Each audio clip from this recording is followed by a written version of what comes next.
हमारे channel blue lotus को subscribe करके जरूर रखें, जिससे आपको नोटिफिकेशन पहले मिल सके।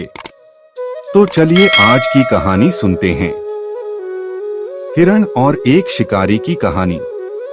एक समय की बात है, जंगल में एक बहुत प्यारी सी छोटी सी हिरनी रहती थी। वो बहुत चंचल थी। वो एक जगह ज्यादा देर तक नहीं रहती थी। दूसरे हिरणों की तरह उसको झुंड में रहना बिल्कुल भी पसंद नहीं था।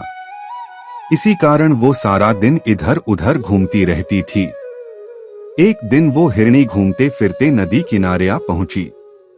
उसने सोचा कि अब वो बहुत थक चुकी है, तो अब वो थोड़ा पानी पीकर वही एक किनारे आराम कर ले।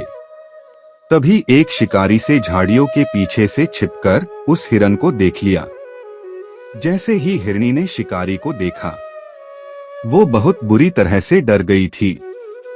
शिकारी को देखकर हिरनी वहां से भागना शुरू कर दी। कुछ दूर जाने के बाद हिरनी को एक मकई का खेत दिखा। उसने सोचा कि इसके पहले शिकारी आकर मेरा शिकार कर ले, तो उससे पहले ही मुझे इस खेत में जाकर छुप जाना चाहिए और शिकारी मुझे देख नहीं पाएगा और मैं बच जाऊंगी।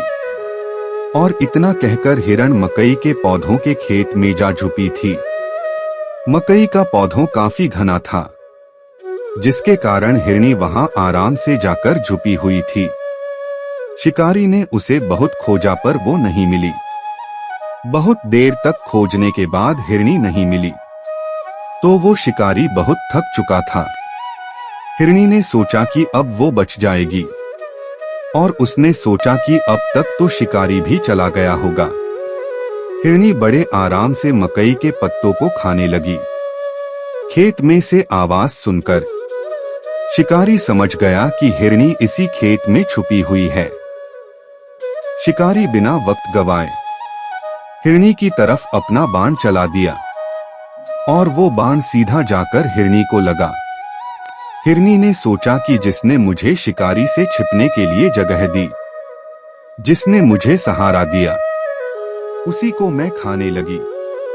हिरनी ने कहा, मैंने बहुत मूर्खता का काम किया है। इतना सोचते ही अंतिम सांसें गिनती हुई हिरनी मर गई। इस कहानी से हमें ये सीख मिलती है, जिसने हमारे लिए मुश्किल वक्त में साथ दिया है, हमें कभी भी उसको नुकसान नहीं पहुंचाना चाहिए। ऐसे ही पसंदीदा कहानियां सुनने के लिए हमारे चैनल को सब्सक्राइब करके जरूर रखें। Thank you for watching.